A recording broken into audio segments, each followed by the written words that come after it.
आज तक को दिए खास इंटरव्यू में मोदी का दावा, 16 मई के बाद दिल्ली में बनेगी एनडीए की सरकार। मोदी ने कहा, देश की जनता ने कमल निशान पर मोहर लगाना शुरू कर दिया है, लेकिन अंतिम नतीजों के लिए 16 मई का इंतजार करना चाहिए।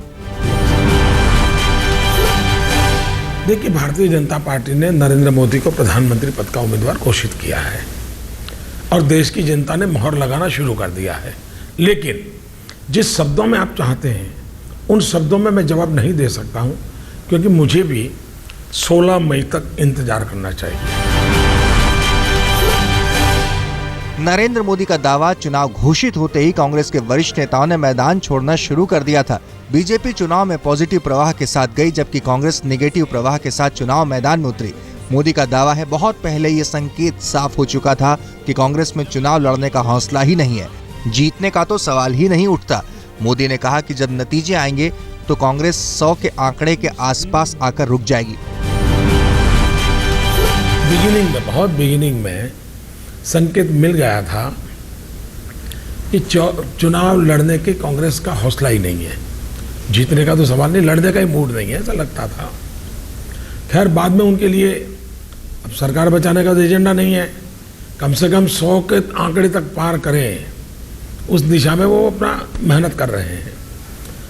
लेकिन लग नहीं रहा है कि कांग्रेस पार्टी डबल डिजिट को क्रॉस कर पाए, ऐसे कोई आसार नजर नहीं आ रहे हैं। निजी हमले पर मोदी ने रखी बेबाक राय, कहा 12 सालों से सह रहा हूं निजी हमले। हाल के चुनाव में कांग्रेस और दूसरी पार्टियों की डिक्शनरी में करीब सभी गालियां खाली हो गई हैं। पिछले 12 साल से लगातार मुझ पर व्यक्तिगत ही हमले हुए हैं, लगातार हुए हैं। अब ये उस चरण में पहुंचे हैं कि अब उनको जरा गालियां देने के लिए और शक्तियां जोड़नी पड़ रही है और ताकत लगानी पड़ रही है, क्योंकि डिक्शनरी में करीब सब गालियां खाली हो गई। आम चुनाव में मोदी पर सांप्रदायिकता से लेकर स्नूप गेट तक हुए हमले, महिला जासूसी कांड के आरोपों पर मोदी ने विरोधियों के लिए कहा, इनकी हालत मरता क्या न करता वाली है। अब कमीशन बनाने की बात करने लगे हैं सर, चुनाव के ठीक है। क्या है इनको, अब जानते हो उनकी मुश्किलें बेचारों की, मरता क्या न करता। बीजेपी मॉडल ऑफ गवर्नेंस पर मोदी ने कहा, पार्टी में विकास को लेकर एजेंडा साफ। मध्य प्रदेश के मुख्यमंत्री शिवराज चौहान के साथ साथ छत्तीसगढ़ का नाम लिया, कहा दिग्विजय सिंह के वक्त मध्य प्रदेश की हालत बीमारू राज की थी, लेकिन शिवराज और रमन सिंह ने हालत को बदल कर रख दिया। मोदी ने काले धन को देश में लाने का इरादा साफ किया, कहा आडवाणी ने काले धन के खिलाफ पूरे देश में बड़ी यात्रा की। भारतीय जनता पार्टी पहले दिन से काले धन के खिलाफ आवाज उठा रही है। बीजेपी का चुनावी मैनिफेस्टो भी इस पर साफ है, हम हर हाल में काला धन वापस देश में लाने के लिए कमिटेड हैं।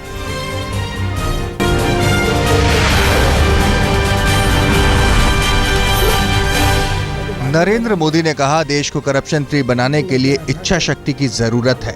भारत की पहचान फिलहाल स्कैम इंडिया की बनी, लेकिन हमारी सरकार बनी तो हिंदुस्तान की पहचान स्किल इंडिया की बनाई जाएगी। मोदी ने कहा, देश ने कांग्रेस को 60 साल का मौका दिया, उन्हें सिर्फ 5 साल का वक्त चाहिए।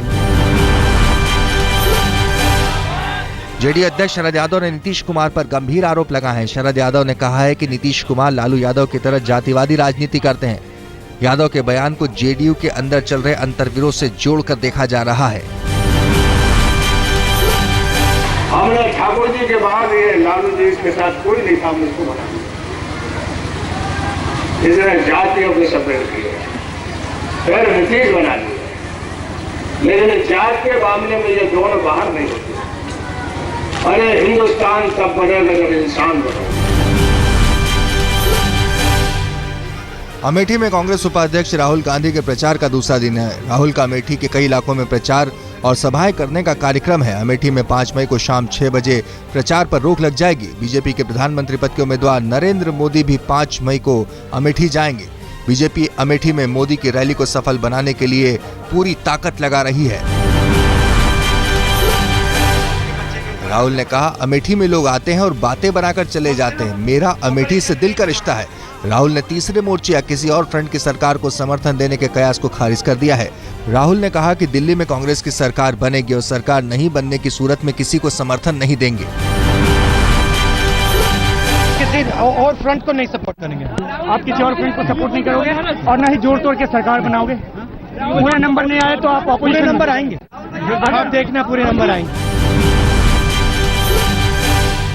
वाराणसी में कांग्रेस उम्मीदवार अजय राय कौमी एकता दल के मंच पर पहुंचे। कैंटोनमेंट इलाके में हुई इस बैठक में मुख्तार अंसारी के भाई अफजाल अंसारी मौजूद थे। मुख्तार ने मोदी के खिलाफ अजय राय के समर्थन का ऐलान किया है। अजय राय ने दावा किया है कि कौमी एकता दल के समर्थन के बाद वाराणसी में बीजेपी की हालत पस्त हो गई है। वाराणसी में अंतिम चरण यानी 12 मई को मतदान होना है। सुल्तानपुर में वरुण का प्रचार करने पहुंची मेनका गांधी ने प्रियंका वाड्रा पर एक बार फिर से निशाना साधा है। मेनका गांधी ने प्रियंका वाड्रा को नसीहत देते हुए कहा कि उन्हें अपने भाई और मां का ही क्षेत्र संभालना चाहिए। डीडी पर अपने इंटरव्यू के काटे गए हिस्से पर नरेंद्र मोदी ने बोला है कि देश में आपातकाल जैसे हालात हैं। आजादी के लिए राष्ट्रीय चैनल जूझ रहा है। यूपीए सरकार मीडिया के अधिकारों को कुचलने का काम कर रही है। मोदी के इंटरव्यू पर प्रसार भारती और सरकार आमने सामने है। सीईओ जवाहर सरकार ने सूचना प्रसारण मंत्री को कटघरे में खड़ा किया है। जवाहर सरकार ने प्रसार भारती बोर्ड को लिखी चिट्ठी में कहा कि 2 साल से स्वायत्तता के सारे प्रयास विफल हो गए हैं। जवाहर सरकार ने अपनी चिट्ठी में माना है कि प्रसार भारती और दूरदर्शन पर सूचना और प्रसारण मंत्री मनीष तिवारी का प्रभाव है।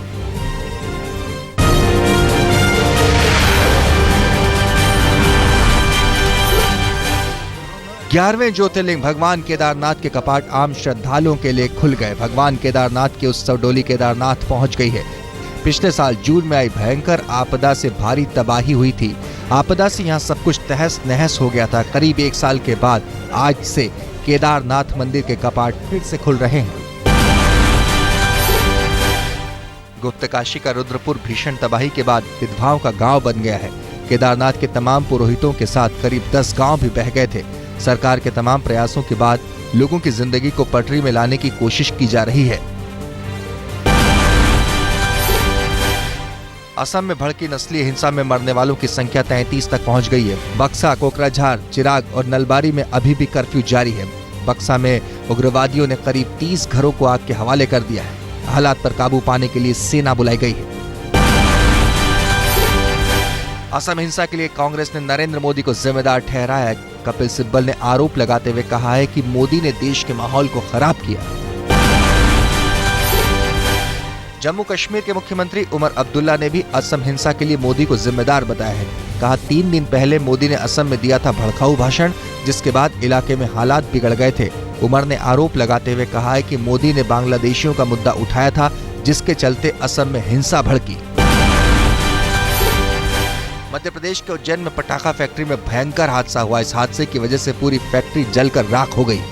इस हादसे में 15 लोगों की झुलसकर मौत हो गई।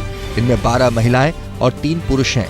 पुलिस के मुताबिक हादसे में शिकार लोगों में 2 लड़कियां और एक बच्चा भी शामिल है। हादसे के वक्त फैक्ट्री में लगभग 2 दर्जन लोग काम कर रहे थे। राजस्थान के श्रीगंगानगर के कॉन्वेंट स्कूल में बच्चों के हिंदी बोलने पर प्रतिबंध लगाया गया है। श्रीगंगानगर के तमाम कॉन्वेंट स्कूलों में हिंदी बोलने पर स्कूल प्रशासन आर्थिक जुर्माना लगाता है। ये जुर्माना 5 से 50 रुपए प्रतिदिन का होता है।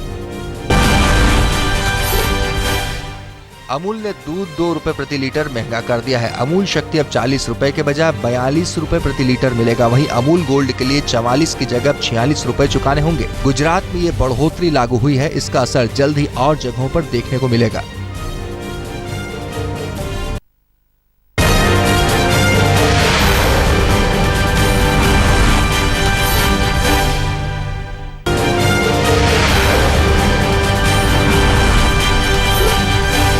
आईपीएल में पंजाब की जीत का सिलसिला आखिरकार टूट गया। 5 मैचों में मिली हार के बाद मुंबई ने पंजाब को 5 विकेट से मात देकर पहली जीत हासिल की। मुंबई में खेले गए मुकाबले में पंजाब ने पहले बल्लेबाजी करते हुए मुंबई इंडियंस के सामने जीत के लिए 169 रनों का लक्ष्य रखा था, जिसे मुंबई इंडियंस ने 5 गेंद रहते ही हासिल कर दिया। मुंबई की इस जीत में हीरो रहे कोरी एंडरसन, जिन्होंने 25 गेंदों पर 35 रनों की तूफानी पारी खेली। पंजाब के खिलाफ मुकाबले में कप्तान रोहित शर्मा का भी बल्ला बोला। रोहित ने 34 गेंदों पर 39 रन बनाए। मुंबई की ओर से पोलार्ड ने भी आखिर में आतिशी बल्लेबाजी करते हुए 12 गेंदों पर 28 रनों की नाबाद पारी खेली। टॉस जीतकर पहले बल्लेबाजी करते हुए पंजाब की शुरुआत बेहद खराब रही। वीरेंद्र सहवाग एक बार फिर बल्ले से फेल रहे और सिर्फ 1 रन बनाकर रन आउट हो गए। पंजाब के लिए ग्लेन मैक्सवेल ने एक बार फिर तूफानी बल्लेबाजी की और 27 गेंदों पर 2 छक्कों और 5 चौकों की मदद से 45 रन बनाए। पंजाब की ओर से रिद्धिमान साहा ने सबसे ज्यादा 59 रन बनाए। आईपीएल के दूसरे मुकाबले में दिल्ली को राजस्थान के हाथों अपने ही घर में हार मिली। कोटला में टॉस हारने के बाद पहले बल्लेबाजी करते हुए दिल्ली ने राजस्थान के सामने 153 रनों का लक्ष्य रखा था, जिसे राजस्थान ने 3 विकेट खोकर आसानी से हासिल कर लिया। राजस्थान की जीत में हीरो रहे करुण नायर, जिन्होंने 50 गेंदों पर 73 रनों की नाबाद पारी खेली। दिल्ली की ओर से क्विंटन डिकॉक ने सबसे ज्यादा 42 रन बनाए, जबकि डुमिनी ने 39 रनों की पारी खेली। सलामी बल्लेबाज मुरली विजय सिर्फ 13 रन बनाकर आउट हो गए। राजस्थान के खिलाफ केविन पीटरसन का भी नहीं चला बल्ला और 14 रन बनाकर वो भी पैवेलियन चलते बने। 6 में से 4 मैच जीतकर राजस्थान अंक तालिका में तीसरे नंबर पर पहुंच गया है, जबकि 6 मैचों में 2 जीत के साथ अंक तालिका में 7वें नंबर पर है। जबकि दिल्ली 6 मैचों में 2 जीत के साथ अंक तालिका में 7वें नंबर पर है। आईपीएल में आज रॉयल चैलेंजर्स बैंगलोर का सनराइजर्स हैदराबाद से मुकाबला है। दोनों टीमों के बीच होने वाला ये मुकाबला रात 8 बजे से बैंगलोर में खेला जाएगा। अब तक खेले गए 5-5 मैचों में दोनों ही टीमों ने 2-2 जीत हासिल की है।